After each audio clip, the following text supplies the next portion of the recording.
இனி விரிவான செய்திகள். கொரோனா பரவலை கட்டுப்படுத்தும் நோக்கில் சென்னை, செங்கல்பட்டு உள்ளிட்ட 4 மாவட்டங்களில் வரும் 19ஆம் தேதி முதல் 30ஆம் தேதி வரை முழு ஊரடங்கு உத்தரவு பிறப்பிக்கப்படுவதாக முதலமைச்சர் எடப்பாடி பழனிசாமி அறிவித்துள்ளார். ஊரடங்கு நிவாரணமாக இந்த 4 மாவட்டங்களில் அரிசி பெறும் ரேஷன் கார்டுதாரர்களுக்கு தலா 1000 ரூபாய் அறிவிக்கப்பட்டுள்ளது. சென்னை மற்றும் அதனை சுற்றியுள்ள மாவட்டங்களில் கொரோனா தொற்று கட்டுக்கடங்காமல் அதிகரித்து வருவதால் சென்னை, செங்கல்பட்டு, திருவள்ளூர், காஞ்சிபுரம் ஆகிய மாவட்டங்களில் 12 நாட்களுக்கு முழு ஊரடங்கு உத்தரவு பிறப்பிக்கப்பட உள்ளது. அதன்படி வருகின்ற 19 முதல் 30ஆம் தேதி நள்ளிரவு முதல் இந்த 4 மாவட்டங்களிலும் முழு ஊரடங்கு அமல்படுத்தப்படுவதுடன் அத்தியாவசிய பணிகளுக்கு மட்டும் கட்டுப்பாடுகளுடன் அனுமதி வழங்கப்பட்டுள்ளது. குறிப்பாக ஞாயிற்றுக்கிழமைகளில் எந்த தளர்வும் கிடையாது என்று அறிவிக்கப்பட்டுள்ளது.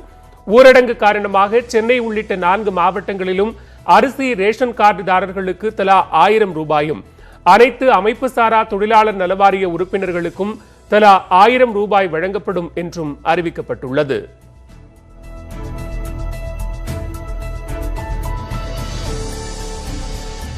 கடும் ஊரடங்கின் போது மருத்துவமனைகள், பரிசோதனை கூடங்கள், மருந்தகங்கள், ஆம்புலன்ஸ் சேவைக்கும் வாடகை ஆட்டோ, டாக்ஸி ஆகியவை அவசர மருத்துவ தேவைகளுக்கு மட்டும் இயங்க அனுமதி அளிக்கப்பட்டுள்ளது.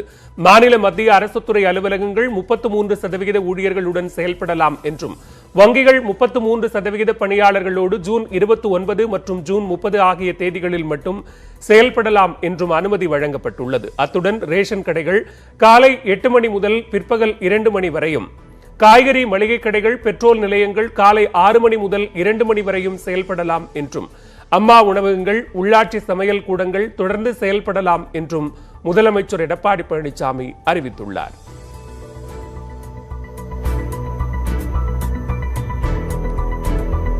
அதேவேளையில் வாடகை ஆட்டோ, டாக்ஸி, தனியார் வாகனங்கள் வழக்கமாக இயங்குவதற்கு அனுமதி இல்லை என்றும், கட்டுப்படுத்தப்பட்ட பகுதிகளில் உள்ள ரேஷன் கடைகள் இயங்காது என்றும் அறிவிக்கப்பட்டுள்ளது.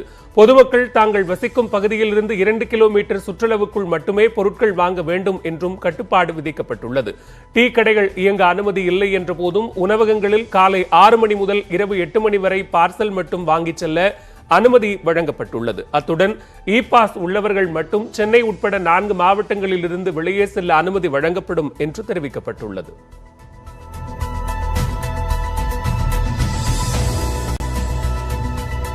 சென்னை உட்பட 4 மாவட்டங்களில் 1000 ரூபாய் நிவாரணம் தொடர்பான வழிமுறைகள் பின்னர் அறிவிக்கப்படும் என்று அமைச்சர் காமராஜ் தெரிவித்துள்ளார். சென்னையில் கோடம்பாக்கம், அண்ணாநகர், தேனாம்பேட்டை ஆகிய மண்டல முக்கிய அதிகாரிகளுடன் கொரோனா தடுப்பு பணிகள் குறித்து அமைச்சர் ஆலோசனை மேற்கொண்டார். பின்னர் செய்தியாளர்களை சந்தித்த போது இதனை கூறினார்.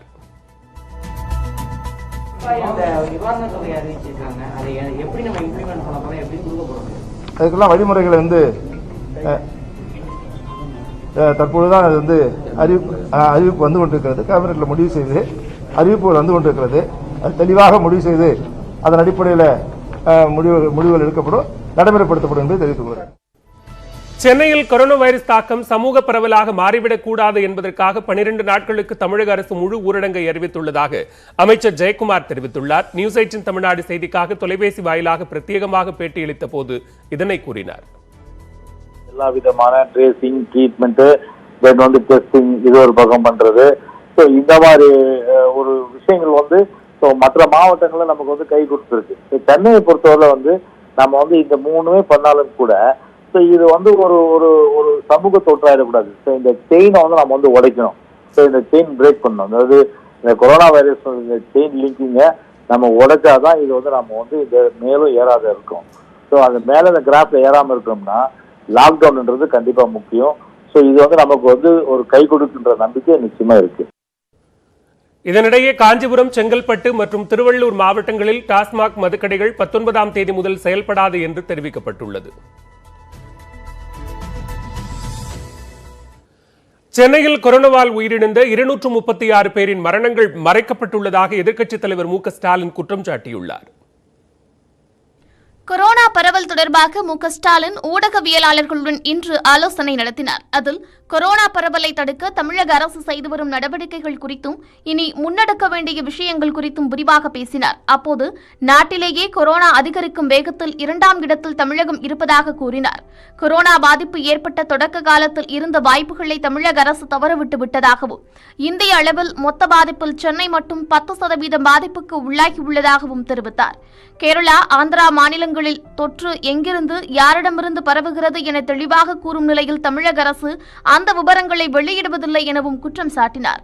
தொடர்ந்து பேசிய அவர், கொரோனாவால் உயிரிழந்தோர் எண்ணிக்கையை வெளியிடுவதில் ஏன் தாமதம் என கேள்வி எழுப்பினார்.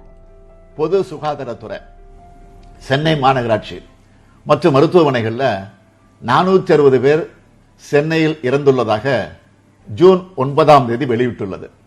ஆனால் மாநில சுகாதாரத்துறை 224 பேர் மட்டுமே இறந்ததாக தெரிவிச்சிருக்கு.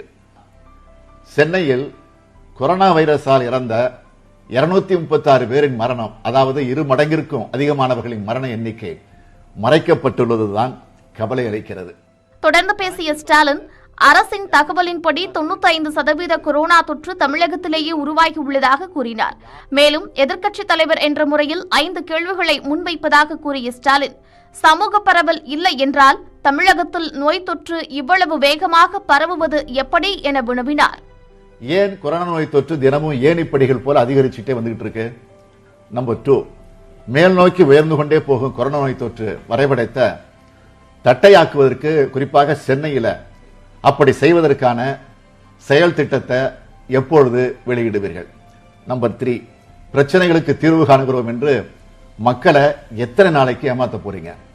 நம்பர் 4, இந்த நெருக்கடியான நேரத்தில் ஆக்கபூர்வமாக ஆதரவளிக்க உத்தரவாதம் அளித்த எதிர்க்கட்சிகள், நிபுணர்கள், சம்பந்தப்பட்டவர்கள் ஆகியோரோடு கலந்து பேச அரசு தொடக்கத்திலிருந்து மறுத்து வருகிறது. அதுக்கு என்ன காரணம்?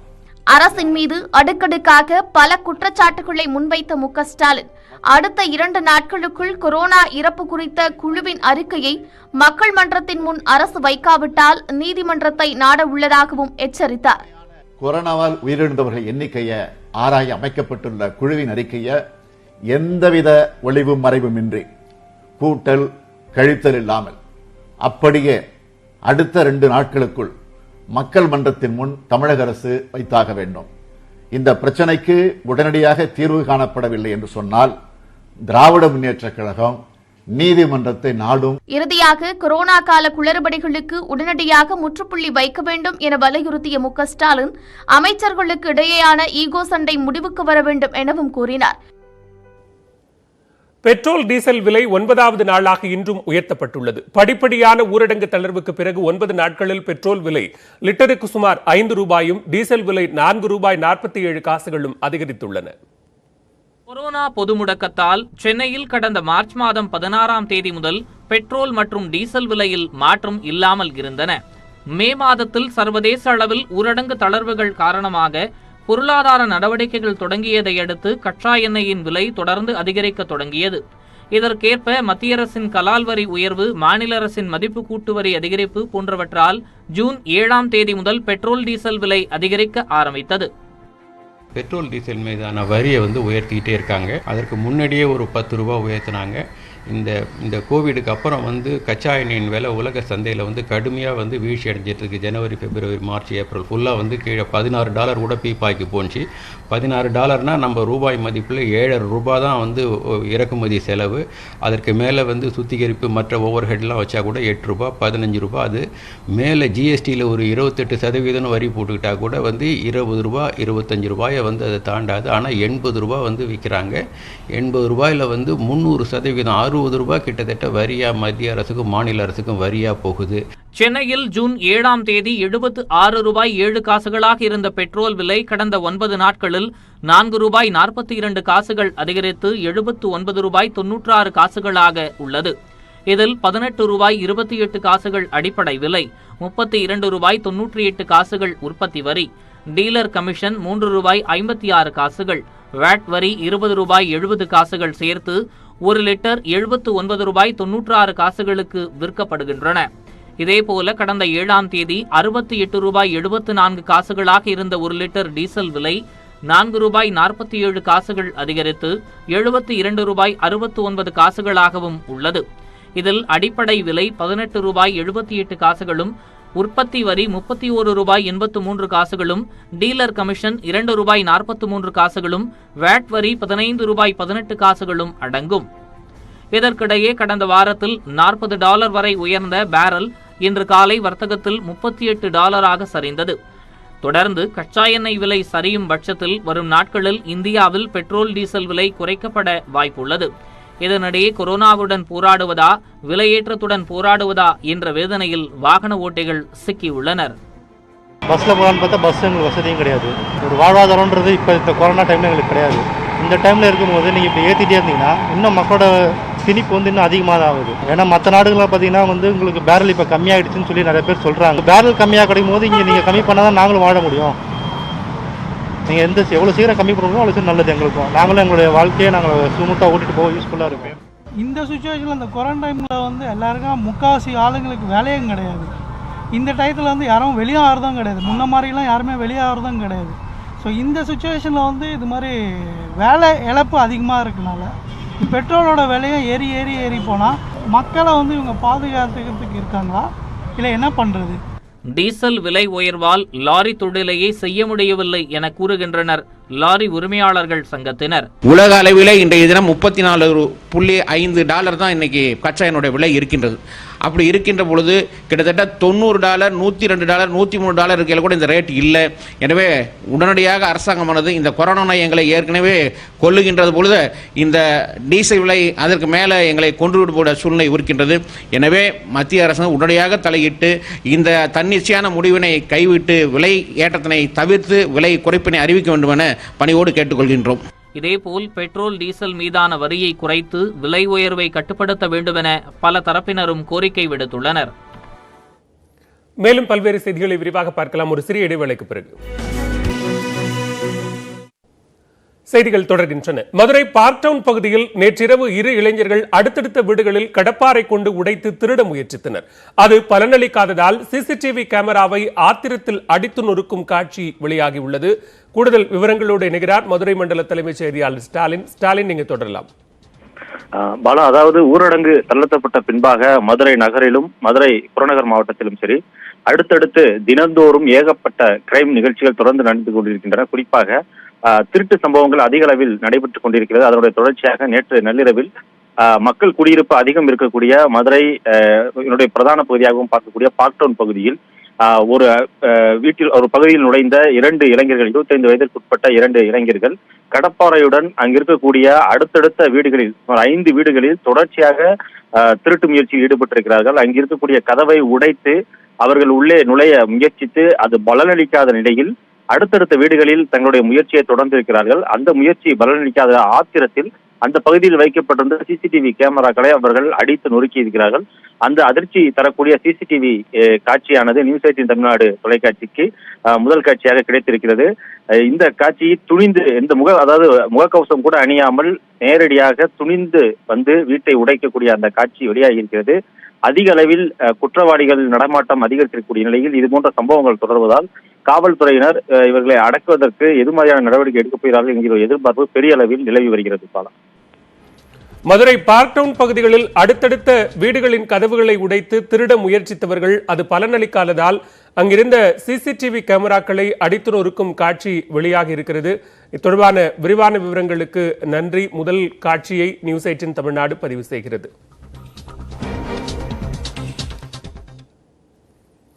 ஊரடங்கு காரணமாக மார்ச் மாதம் முதல் மூடப்பட்டிருக்கும் உடற்பயிற்சி கூடங்களை திறக்க அரசு இதுவரை எந்த தளர்வுகளும் வழங்கப்படவில்லை. இதனால் அதனை நம்பியுள்ள பயிற்சியாளர்களும் உடற்பயிற்சி கூடங்களின் உரிமையாளர்களும் மிகுந்த சிரமத்திற்கு ஆளாகியுள்ளனர். இதுகுறித்த ஒரு தொகுப்பை தற்போது பார்க்கலாம். இன்றைய நவநாகரிக உலகில் சிறியவர்கள் தொடங்கி பெரியவர்கள் வரை உடலை கட்டுக்கோப்பாக வைப்பதற்கு கூடுதல் கவனம் செலுத்துகின்றனர். இவர்களை குறிவைத்து தெருவுக்கு தெரு உடற்பயிற்சி கூடங்கள் இயங்கி வருகின்றன. கடந்த 3 மாதங்களாக இவை செயல்படாததால் உடல் பருமன் மற்றும் சோம்பேறித்தனம் அதிகரித்து விட்டதாக கூறுகிறார் கோவை சித்தாபுதூரைச் சேர்ந்த அர்ஜுன். கொரோனா வந்து 3 மாதம் லாக்டவுனால வந்து முதல்ல ஜிம் போயிட்டு இருந்தாங்க. அதனால் வந்து இப்போ ஜிம் போகிறதுனால உடம்பு வந்து கொஞ்சம் ஏறுதுங்க. அதனால் கொஞ்சம் சோம்பேறியாக இருக்கனால ஸ்கூல்ஸ் இல்லை, எல்லாம் வந்து ஃப்ரெண்ட்ஸ் கூட விளையாடுவாங்க. ஸ்கூலில் அத்லெட்டிக்ஸ் போயிட்டு இருந்தாங்க. ஆனால் வந்து இப்போ போகிறதுனால உடம்புல கசமசன்னு ஏறிடுச்சுங்க. மார்ச் மாதம் முதல் உடற்பயிற்சி கூடங்கள் மூடப்பட்டு இருந்தாலும் மின் கட்டணம், வாடகை போன்றவை செலுத்த வேண்டியிருப்பதாக கூறுகின்றனர் அதன் உரிமையாளர்கள். மேலும் நீண்ட நாட்கள் பயன்படுத்தப்படாமல் இருந்தால் உபகரணங்களும் வீணாகிவிடும் எனவும் அவர்கள் வேதனை தெரிவிக்கின்றனர். கடந்த 3 மாதங்களாக பார்த்திங்கன்னா நாங்கள் வாடகையும் கொடுக்க முடியாமல், கரண்ட் பில்லும் கட்ட முடியாமல் இவ்வளோ இன்னல்களில் ஏற்படுத்திகிட்டு இருக்கிறாங்க. இந்த அரசாங்கத்து மூலமாக எங்களுக்கு ஒரு விடிவு காலம் பிறக்கும்னு நாங்கள் எதிர்பார்த்துட்ருக்குறோம்.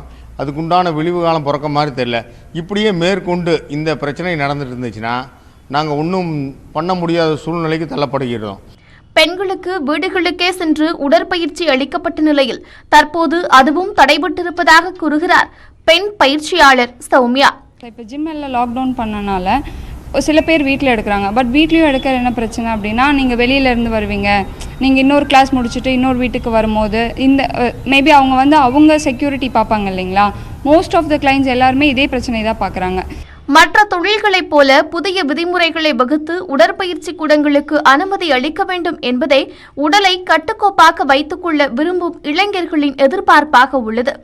நியூஸ் 18 தமிழ்நாடு செய்திகளுக்காக கோவையிலிருந்து ஒளிப்பதிவாளர் கிருஷ்ணாவுடன் செய்தியாளர் குருசாமி. டெல்லியில் காட்டுத்தீ போல கொரோனா பரவி வரும் நிலையில் பரிசோதனைக்கு உள்ளாக்கப்படும் 3 ஒருவருக்கு தொற்று உறுதி செய்யப்படுவது அதிர்ச்சியை ஏற்படுத்தியுள்ளது. இதையடுத்து நாளொன்றுக்கு 18,000 பரிசோதனைகளை மேற்கொள்ள முடிவெடுக்கப்பட்டுள்ளது. நாட்டின் தலைநகரான டெல்லி தற்போது கொரோனா வளையத்தில் சிக்கி தவிக்கிறது. டெல்லியில் இதுவரை 41,182 பாதிப்புகள் உறுதி செய்யப்பட்டுள்ள நிலையில் 1,327 பேர் உயிரிழந்ததாக அறிவிக்கப்பட்டுள்ளது. ஞாயிற்றுக்கிழமை ஒரே நாளில் பரிசோதனை மேற்கொள்ளப்பட்ட 7,353 பேரில் 2,224 பேருக்கு தொற்று உறுதி செய்யப்பட்டுள்ளது. அதாவது பரிசோதனை மேற்கொள்ளப்பட்ட 3 பேரில் ஒருவருக்கு தொற்று கண்டறியப்பட்டுள்ளது. ஞாயிற்றுக்கிழமை ஒரே நாளில் மட்டுமல்ல, கடந்த 7 நாட்களில் மேற்கொள்ளப்பட்ட பரிசோதனையில் 3 ஒரு பகுதியினருக்கு தொற்று உறுதி செய்யப்பட்டுள்ளது. கடந்த ஒரு வாரத்தில் பரிசோதனை மேற்கொள்ளப்பட்ட 34,977 பேரில் 11,239 பேருக்கு தொற்று கண்டறியப்பட்டுள்ளது. இதன் மூலம் ஜூன் 8ஆம் தேதியிலிருந்து 14ஆம் தேதி வரை பாதிப்பு எண்ணிக்கை 32.13 விழுக்காடு அளவு அதிகரித்துள்ளது. டெல்லியில் தற்போது 5,137 பேர் மருத்துவமனையில் அனுமதிக்கப்பட்டுள்ள நிலையில் அவர்களில் 695 பேர் தீவிர சிகிச்சை பிரிவிலும் 182 பேர் வெண்டிலேட்டர் உதவியுடனும் சிகிச்சை பெற்று வருகின்றனர். 20,793 கொரோனா நோயாளிகள் வீடுகளிலேயே தனிமைப்படுத்தப்பட்டுள்ளனர். டெல்லியில் இதுவரை 222 பகுதிகள் கட்டுப்பாட்டு மண்டலங்களாக அறிவிக்கப்பட்டுள்ளன. இந்நிலையில் உள்துறை அமைச்சர் அமித்ஷா தலைமையில் டெல்லி மாநில அனைத்துக் கட்சி கூட்டம் நடைபெற்றது.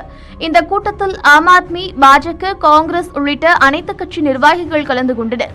அப்போது பரிசோதனைகளை தீவிரப்படுத்துவது என்றும் கட்டுப்பாட்டு மண்டலங்களில் வீடு வீடாக பரிசோதனைகளை மேற்கொள்வது என்றும் முடிவெடுக்கப்பட்டுள்ளது. ஜூன் 20ஆம் தேதி முதல் நாள்தோறும் 18,000 பரிசோதனைகளை மேற்கொள்வது என முடிவெடுக்கப்பட்டுள்ளதாகவும் பாஜக டெல்லி மாநில தலைவர் அதேஷ் குமார் குப்தா தெரிவித்துள்ளார். இதனிடையே டெல்லியில் மீண்டும் முழு ஊரடங்கை அமல்படுத்தும் திட்டம் எதுவும் இல்லை என டெல்லி முதலமைச்சர் அரவிந்த் கெஜ்ரிவால் கூறியுள்ளார்.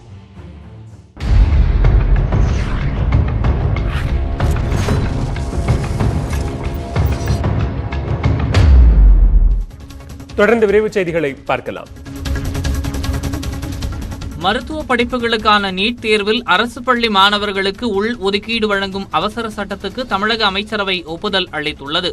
மருத்துவ படிப்புகளில் அரசு பள்ளி மாணவர்கள் சேர்க்கை குறித்து ஆய்வு செய்ய ஓய்வு பெற்ற நீதியரசர் கலையரசன் தலைமையில் குழு அமைக்கப்பட்டது. இந்த 10% உள் ஒதுக்கீடு அளிக்கலாம் என ஏற்கனவே பரிந்துரை அளித்திருந்தது. நீதியரசர் கலையரசன் குழு அளித்த பரிந்துரைகள் குறித்து விவாதித்த தமிழக அமைச்சரவை அரசு பள்ளி மாணவர்களுக்கு உள் ஒதுக்கீடு வழங்கும் வகையில் அவசர சட்டம் கொண்டுவர ஒப்புதல் அளித்துள்ளது. இந்த தகவல் அதிமுகவின் அதிகாரப்பூர்வ ட்விட்டர் பக்கத்தில் வெளியிடப்பட்டுள்ளது. திண்டுக்கல் மாவட்டம் பழனி அருகே நள்ளிரவில் வீடு புகுந்த கொள்ளையர்கள் கத்திமுனையில் 18 சவரன் நகைகளை திருடிச் சென்றனர். தாளையம் பகுதியைச் சேர்ந்த விவசாயி முருகசாமி தனது தோட்டத்தில் உள்ள வீட்டில் குடும்பத்தினருடன் இரவு தூங்கிக் கொண்டிருந்தார். நள்ளிரவு அங்கு வந்த முகமூடி கொள்ளையர்கள் வீட்டு வாசலில் தூங்கிக் கொண்டிருந்த முருகசாமியின் மனைவியிடம் கத்தியை காட்டி மிரட்டி நகையை பறித்தனர். மேலும் வீட்டிற்குள் புகுந்து பீரோவில் இருந்த நகையை திருடிய கொள்ளையர்கள் அங்கிருந்த நாயை கத்தியால் தாக்கிவிட்டு தப்பியோடினர். சம்பவம் குறித்து வழக்கு பதிவு செய்த போலீசார் விசாரணை மேற்கொண்டு வருகின்றனர்.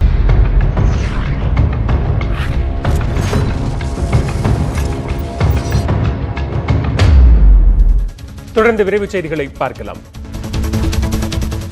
சென்னை பெண் மருத்துவர் உட்பட பலரை ஏமாற்றிய மோசடி மன்னன் காசியை 5 நாட்கள் சிபிசிஐடி விசாரணை நடத்த நீதிமன்றம் அனுமதி வழங்கியுள்ளது. சமூக வலைதளங்கள் மூலம் பெண்களிடம் பழகி அவர்களை ஏமாற்றி பணம் பறித்து மற்றும் பாலியல் தொல்லை கொடுத்து வந்ததாக நாகர்கோவிலை சேர்ந்த காசி குண்டர் சட்டத்தில் கைது செய்யப்பட்டார். இந்த வழக்கு சிபிசிஐடிக்கு மாற்றப்பட்ட நிலையில் அவரது நண்பர் டேசன் ஜினோவும் கைது செய்யப்பட்டார். இந்நிலையில் இருவரையும் 10 நாட்கள் காவலில் எடுத்து விசாரிக்க சிபிசிஐடி தரப்பில் நாகர்கோவில் நீதிமன்றத்தில் மனு தாக்கல் செய்யப்பட்டது. இதனை விசாரித்த நீதிபதி கிறிஸ்டியான் 5 நாட்கள் போலீஸ் காவலில் விசாரணை செய்ய அனுமதி வழங்க உத்தரவிட்டார். வரும் 19ஆம் தேதி மாலையில் நீதிமன்றத்தில் ஆஜர்படுத்தவும் சிபிசிஐடி போலீசாருக்கு உத்தரவிட்டார். சென்னை தண்டையார்பேட்டை மண்டலத்தில் கொரோனா பாதிக்கப்பட்டவர்களின் எண்ணிக்கை 4000ஆக உயர்ந்த நிலையில் அண்ணா நகரில் 3000ஐ கடந்துள்ளது. சென்னை மண்டலங்களில் ஏற்பட்டுள்ள கொரோனா பாதிப்பு விவரங்களை மாநகராட்சி அறிவித்துள்ளது. இதில் ராயபுரம் மண்டலத்தின் பாதிப்பு எண்ணிக்கை 5200ஐ தாண்டியுள்ளது. தண்டையார்பேட்டையில் 4000ஆக உயர்ந்துள்ளது. தேனாம்பேட்டையில் 3800 பேரும், கோடம்பாக்கத்தில் 3400 பேரும் பாதிக்கப்பட்டுள்ளனர். அண்ணா நகர் மண்டலத்தில் பாதிப்பு எண்ணிக்கை 3150ஆக உயர்ந்துள்ளது. திருவிக நகரிலும் 3000ஐ நெருங்குகிறது. சென்னையில் இதுவரை இல்லாத அளவிற்கு அதிகபட்சமாக 33 பேர் ஒரே நாளில் உயிரிழந்துள்ளதால் பலி எண்ணிக்கை 347ஆக அதிகரித்துள்ளது. 16600 பேர் குணமடைந்திருப்பதாக சென்னை மாநகராட்சி அறிவித்துள்ளது. மகாராஷ்டிரா மாநிலம் மும்பையில் அத்தியாவசிய பணியாளர்களுக்காக புறநகர் ரயில் சேவை தொடங்கப்பட்டுள்ளது. இந்தியாவிலேயே மும்பையில் தொற்று பாதிப்பு அதிக எண்ணிக்கையில் கண்டறியப்பட்டு வருகிறது. இந்நிலையில் மும்பையில் 2.5 மாதங்களுக்கு பிறகு இன்று மின்சார ரயில் சேவை தொடங்கப்பட்டுள்ளது. புறநகர் பகுதியான நல்லச்சோப்ரா உள்ளிட்ட இடங்களிலிருந்து குறைந்த அளவிலான பயணிகளுடன் ரயில்கள் புறப்பட்டுச் சென்றன. ரயிலில் அத்தியாவசிய பணிக்கு செல்வோர் மட்டும் அனுமதிக்கப்பட்டு வருகின்றனர். அதிகாலை 5:30 முதல் இரவு 11:30 வரை 15 நிமிட இடைவெளியில் ரயில்கள் இயக்கப்பட உள்ளன. கொரோனா தடுப்பில் இந்தியாவின் நடவடிக்கைகளை உலக சுகாதார நிறுவனம் பாராட்டியுள்ளதாக பாதுகாப்புத்துறை அமைச்சர் ராஜ்நாத் சிங் தெரிவித்துள்ளார். பாஜக சார்பில் நடைபெறும் காணொலி பொதுக்கூட்டத்தில் ராஜ்நாத் சிங் பங்கேற்று பேசினார். அப்போது 2013ஆம் ஆண்டு உலக அளவில் 9வது இடத்தில் இருந்த இந்திய பொருளாதாரத்தை 5 ஆண்டுகளில் பிரதமர் மோடி 5வது இடத்துக்கு கொண்டு சென்றிருப்பதாக பெருமிதம் தெரிவித்தார். கொரோனாவை தடுக்க மத்திய அரசு மேற்கொண்டு வரும் நடவடிக்கைகளை உலக சுகாதார நிறுவனமே பாராட்டியுள்ளதாகவும் ராஜ்நாத் சிங் குறிப்பிட்டுள்ளார். கேரள முதலமைச்சர் பினராயி விஜயனின் மகள் வீணா மற்றும் முகமது ரியாஸ் ஆகியோரின் திருமணம் திருவனந்தபுரத்தில் எளிமையாக நடைபெற்றது. கொரோனா முன்னெச்சரிக்கை காரணமாக குடும்ப உறுப்பினர்கள் மட்டுமே திருமணத்தில் பங்கேற்றனர். மணமகன் முகமது ரியாஸ் மார்க்சிஸ்ட் கட்சியின் இளைஞர் அமைப்பான DYFIயின் அகில இந்திய தலைவராக செயல்பட்டு வருகிறார். மணமகள் வீணா தனியார் நிறுவனத்தின் தலைமை செயல் அதிகாரியாகவும் ஆரக்கல் நிறுவனத்தின் ஆலோசகராகவும் பணியாற்றி வருகிறார். இருவரின் முதல் திருமணமும் விவாகரத்தில் முடிந்த நிலையில் தற்போது இருவரும் விரும்பி வாழ்க்கையில் இணைந்துள்ளது குறிப்பிடத்தக்கது. திருவள்ளூர் மாவட்டத்தில் மதுபோதையில் ஏற்பட்ட தகராறில் காவலர்களை தாக்கிய ஊராட்சி மன்ற தலைவர் உள்ளிட்ட 7 பேர் கைது செய்யப்பட்டனர். அருமந்தை கிராமத்தில் செயல்பட்டு வந்த 2 டாஸ்மாக் கடைகளுக்கு நேற்று விடுமுறை அளிக்கப்பட்ட நிலையில் அங்கு சோழவரம் காவல் நிலையத்தில் பணிபுரியும் காவலர் நீலமேகம் மற்றும் ஊர்காவல் படை வீரர் கணேசன் ஆகியோர் சோதனை மேற்கொண்டனர். அப்போது அங்கு மது அருந்திக் கொண்டிருந்தவர்களை கலைந்து செல்லுமாறு அறிவுறுத்திய போது கைகலப்பு ஏற்பட்டுள்ளது. இதில் காவலர் நீலமேகத்தின் கையெலும்பு முறிந்தது. இதைத் தொடர்ந்து விசாரணை மேற்கொண்ட போலீசார் தாக்குதலில் ஈடுபட்ட அருமந்தை ஊராட்சி மன்ற தலைவர் விக்ரமன் உள்ளிட்ட 7 பேரை கைது செய்தனர். கொரோனாவால் பெண்கள் பாதிக்கப்படுவது மெல்ல மெல்ல அதிகரித்து வருகிறது. கடந்த மே 5ஆம் தேதி தமிழகத்தின் மொத்த பாதிப்பு 4058ஆக இருந்தபோது அதில் 1311 பேர், அதாவது 32% பெண்கள் பாதிக்கப்பட்டிருந்தனர். அடுத்த 10 நாட்களில் இந்த விகிதம் 34 விழுக்காடாக உயர்ந்தது. இந்நிலையில் தற்போது தமிழகத்தின் மொத்த பாதிப்பான 44,661இல் 38% பேர் பெண்கள் ஆவர். நோய் பரவல் அதிகமாகியுள்ள நிலையில் வெளியில் செல்லும் பெண்கள் மட்டுமில்லாமல் வீட்டில் இருக்கும் பெண்களுக்கும் தொற்று பரவி வருகிறது. அதிலும் 12 வயதுக்குட்பட்ட குழந்தைகளுக்கு ஏற்பட்ட பாதிப்பில் சரிபாதி அளவுக்கு ஆணும் பெண்ணும் பாதிக்கப்பட்டுள்ளனர். 13லிருந்து 60 வயதுக்குட்பட்டவர்களில் 37.7% பாதிப்பும் 60 வயதுக்கு மேற்பட்டவர்களில் 38.21% அளவுக்கு பெண்களுக்கு பாதிப்பும் உள்ளதாக தெரியவந்துள்ளது. அதே சமயம் பெண்களுக்கு ஏற்பட்ட பாதிப்பை கவனிக்கும் போது அவர்களின் இறப்பு சதவீதம் குறைவாக உள்ளது. தமிழகத்தில் ஏற்பட்ட 435 இறப்புகளில் 135, அதாவது 31 விழுக்காடு பேர் மட்டுமே பெண்களாகும். கல்வி தொலைக்காட்சிகள் மூலம் வகுப்புகளை நடத்த வேண்டும் என மதிமுக பொதுச் செயலாளர் வைகோ வலியுறுத்தியுள்ளார். சமச்சீரற்ற முறையில் ஏற்றத்தாழ்வுகளை உருவாக்கும் இணையவழி கற்பித்தல் முறையை கைவிட வேண்டும் எனவும் அவர் கேட்டுக் கொண்டுள்ளார். நெருக்கடியான காலகட்டத்தில் கல்வி தொலைக்காட்சி மட்டுமே மாணவர்களிடம் கல்வித்திறனை அதிகரிக்கும் என கூறியுள்ள வைகோ, தனியார் தொலைக்காட்சிகளிலும் கற்பித்தலுக்கான நேரத்தை ஒதுக்கித்தர மத்திய மாநில அரசுகள் அறிவுறுத்த வேண்டும் என கேட்டுக் கொண்டுள்ளார். கொரோனா தடுப்பு நடவடிக்கைகள் தொடர்பாக டெல்லியில் உள்ள லோக் நாயக் ஜெய்பிரகாஷ் நாராயண் மருத்துவமனையை உள்துறை அமைச்சர் அமித்ஷா பார்வையிட்டார். டெல்லியில் கொரோனா தொற்று அதிகரித்து வரும் நிலையில் தடுப்பு நடவடிக்கைகளை அமித்ஷா நேரடியாக கண்காணிக்க தொடங்கியுள்ளார். முதலமைச்சர் கெஜ்ரிவால் உடனான ஆலோசனை, டெல்லி மாநிலத்தை சேர்ந்த அனைத்து கட்சிகளின் கூட்டம் ஆகியவற்றை அமித்ஷா மேற்கொண்டார். இதனையடுத்து டெல்லியில் லோக் நாயக் ஜெய்பிரகாஷ் நாராயண் மருத்துவமனையை அமித்ஷா நேரில் ஆய்வு செய்தார். பரிசோதனைகள், சிகிச்சை முறைகள் குறித்து மருத்துவர்களிடம் அமித்ஷா கேட்டறிந்தார். விரைவுச் செய்திகளை தொடர்ந்து மேலும் பல்வேறு செய்திகளை விரிவாக பார்க்கலாம். ஒரு சிறிய இடைவேளைக்கு பிறகு செய்திகள் தொடர்கின்றன. மதுரையில் பைக்குகளை திருடி விற்று ஆடம்பரமாக வாழ முயன்ற பாதிரியார் மற்றும் அவரது நண்பர் ஆகியோர் போலீசாரிடம் சிக்கியுள்ளனர். பாதிரியார் பைக் திருடியது ஏன்?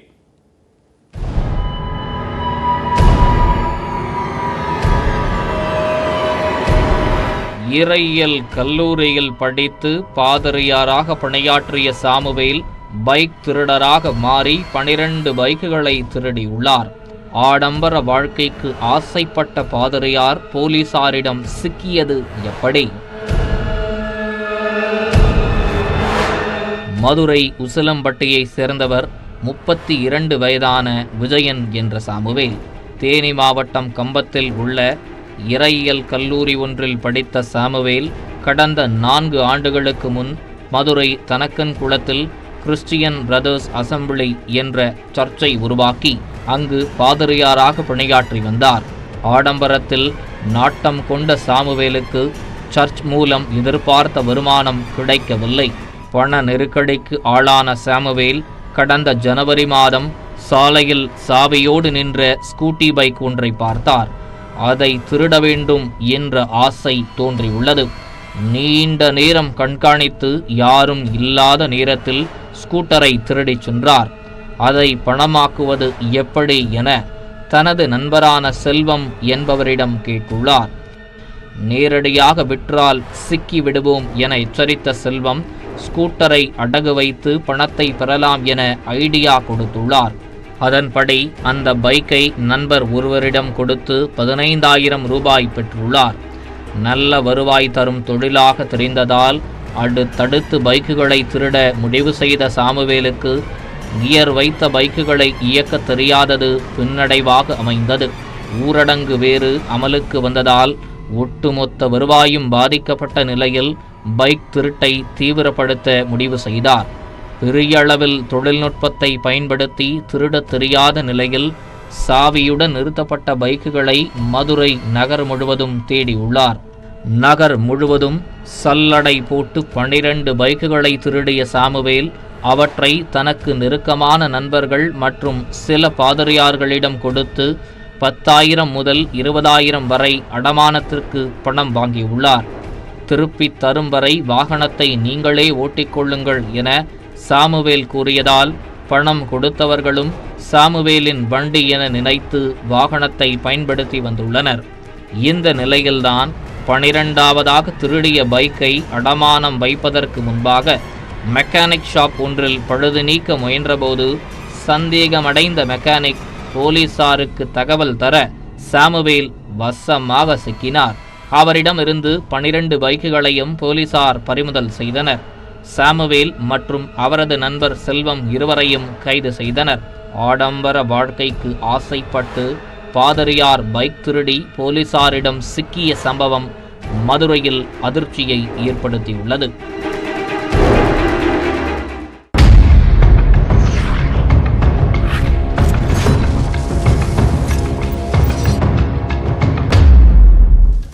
தொடர்ந்து விரைவுச் செய்திகளை பார்க்கலாம்.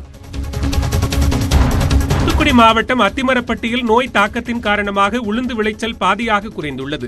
அத்திமரப்பட்டியில் 2000 ஏக்கர் பரப்பளவில் 100க்கும் மேற்பட்ட விவசாயிகள் உளுந்து பயிரிட்டுள்ளனர். சில மாதங்களுக்கு முன்பு பெய்த மழையால் வயலில் ஈரப்பதம் அதிகமானதால் மஞ்சள் நோய் தாக்கியது.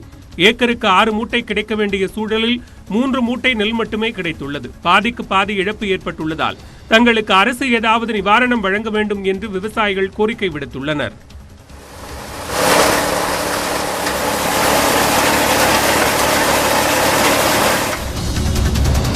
தமிழகத்தில் ஊரடங்கு உத்தரவை ரத்து செய்ய கோரிய வழக்கில் வரும் புதன்கிழமையன்று உத்தரவு பிறப்பிக்கப்படும் என சென்னை உயர்நீதிமன்றம் தெரிவித்துள்ளது. கோவிலம்பாக்கத்தை சேர்ந்த புத்தக விற்பனையாளர் இமானுவேல் தொடர்ந்த வழக்கில் கொரோனா வைரசுக்கு தடுப்பு மருந்து கண்டுபிடிக்கும் வரை அது நம்முடன் தான் இருக்கும் என குறிப்பிட்டார். அரசு வகுத்துள்ள முகக்கவசம், தனிமனித இடைவெளி போன்றவை கடைபிடித்தாலே தொற்றிலிருந்து தற்காத்துக் கொள்ள முடியும் எனவும் மனுதாரர் தெரிவித்தார். இந்த வழக்கில் ஆஜரான அரசின் வழக்கறிஞர் ஏற்கனவே இதேபோன்ற வழக்குகள் தள்ளுபடி செய்யப்பட்டதாக வாதிட்டார். இருதரப்பு வாதங்களை கேட்ட நீதிபதிகள் ஜூன் 17ஆம் தேதி விரிவான விசாரணை நடத்தி உத்தரவு பிறப்பிப்பதாக தெரிவித்தனர்.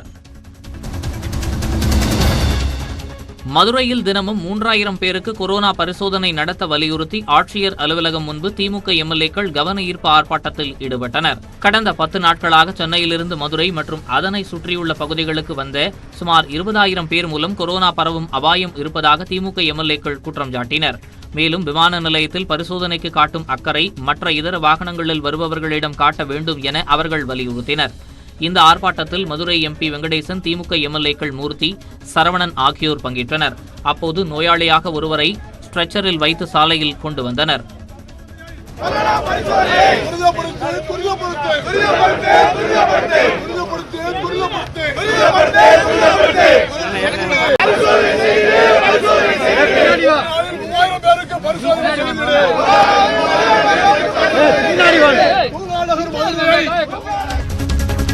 நடிகர் சுஷாந்த் சிங் ராஜ்புத்தின் மறைவிற்கு நடிகர் அமிதாப் பச்சன் உருக்கமான இரங்கல் மடல் விடுத்துள்ளார்.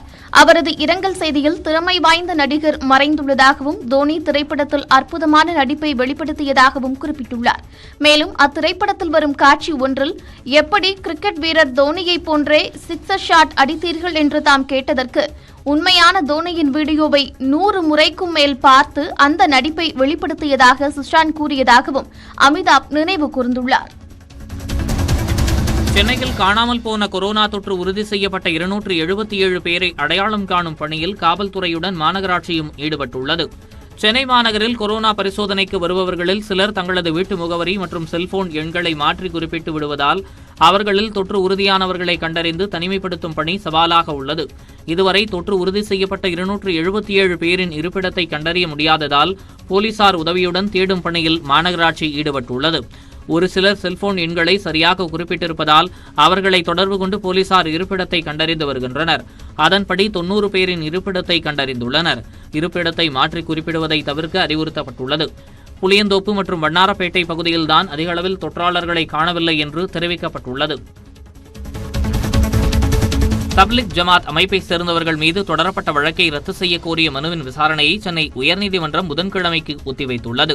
சுற்றுலா விசா மூலம் இந்தியா வந்த தப்லிக் ஜமாத்தை சேர்ந்த 8 பெண்கள் உட்பட 108 வெளிநாட்டவர்கள் மீது சென்னை, ஈரோடு, ராமநாதபுரம் காவல் நிலையங்களில் 12 வழக்குகள் பதிவு செய்யப்பட்டுள்ளன. இந்த வழக்குகளை ரத்து செய்ய கோரி அரும்பாக்கத்தை சேர்ந்த நாகூர் மீரான் என்பவர் சென்னை உயர்நீதிமன்றத்தில் மனு தாக்கல் செய்திருந்தார். அம்மனுவில் சுற்றுலா விசாவில் வந்த வெளிநாட்டவர்கள் ஊரடங்கால் தமிழகத்திலேயே சிக்கியுள்ளதாகவும் அவர்களுக்கு எதிரான வழக்கு விசாரணைக்கு தடை விதிக்க வேண்டும் எனவும் கோரியிருந்தார். இந்த மனுவானது நீதிபதிகள் சுப்பையா, கிருஷ்ணன், ராமசாமி ஆகியோர் அடங்கிய அமர்வு முன்பு விசாரணைக்கு வந்தது. அப்போது மாநில அரசு தரப்பில் ஆஜரான வழக்கறிஞர் இந்த வழக்கை தொடர மனுதாரருக்கு எந்த தகுதியும் இல்லை என்றும் அவர் பாதிக்கப்பட்டவர் அல்ல என்றும் வாதிட்டார். இதனையடுத்து நீதிபதிகள் இந்த வழக்கு விசாரணைக்கு உகந்ததா என்பது குறித்து வருகிற புதன்கிழமை உத்தரவு பிறப்பிக்கப்படும் என்றனர். இந்தியாவில் புதிதாக 11,500 பேருக்கு தொற்று உறுதியானதால் கொரோனாவால் பாதித்தோர் எண்ணிக்கை 3,32,000 கடந்துள்ளது. மேலும் 325 பேர் உயிரிழந்ததால் இறந்தோர் எண்ணிக்கை 11,502 அதிகரித்துள்ளது. மகாராஷ்டிராவில் 3,390 பேர் உட்பட 1,07,900 பேருக்கு வைரஸ் பாதிப்பு கண்டறியப்பட்டுள்ளது. டெல்லியில் 41,000 பேருக்கும் குஜராத்தில் 23,000 பேருக்கும் தொற்று பாதித்துள்ளது. நாடு முழுவதும் 1,69,000 மேற்பட்டோர் குணமடைந்துள்ளனர். கடந்த 24 மணி நேரத்தில் 1,15,519 மாதிரிகள் பரிசோதனைக்கு உட்படுத்தப்பட்டுள்ளன. இந்தியாவில் இதுவரை 57,74,000 மாதிரிகள் பரிசோதிக்கப்பட்டுள்ளதாக ICMR தெரிவித்துள்ளது. இதனிடையே உலக அளவில் தொற்று அதிகம் பரவும் மோசமான நாடுகள் பட்டியலில் இந்தியா 3வது இடத்திற்கு வந்துள்ளது. உலக அளவில் கொரோனா தொற்றால் பாதிக்கப்பட்டோர் எண்ணிக்கை 80 லட்சத்தை கடந்துள்ளது. தொற்று பாதிப்பால் 4,36,000 பேர் உயிரிழந்தனர். அமெரிக்காவில் புதிதாக 19,000 பேர் உட்பட 21,62,000 பேருக்கு தொற்று கண்டறியப்பட்டுள்ளது. அங்கு 1,17,000க்கும் மேற்பட்டோர் உயிரிழந்துள்ளனர். பிரேசிலில் வைரஸ் பாதிப்பு 8,67,000ஆகவும் இறப்பு 43,000ஐயும் கடந்துள்ளது. ரஷ்யாவில் தொற்று பாதிப்பு 5 லட்சத்தை கடந்துள்ள நிலையில் பிரிட்டன், ஸ்பெயினில் 2,91,000ஐ தாண்டியுள்ளது. சிலி, பாகிஸ்தான் நாடுகளில் கடந்த 24 மணி நேரத்தில் சுமார் 7,000 தொற்றுக்கள் வீதம் கண்டறியப்பட்டுள்ளது. உலக அளவில் குணமடைந்தோர் எண்ணிக்கை 41 லட்சத்தை தாண்டியுள்ளது. மேலும் பல்வேறு செய்திகளை உடனுக்குடன் தெரிந்து கொள்ள நியூஸ் 18 தமிழ்நாடு தொலைக்காட்சியின் Facebook, Twitter மற்றும் YouTube உள்ளிட்ட வலைதள பக்கங்களை பார்க்கவும்.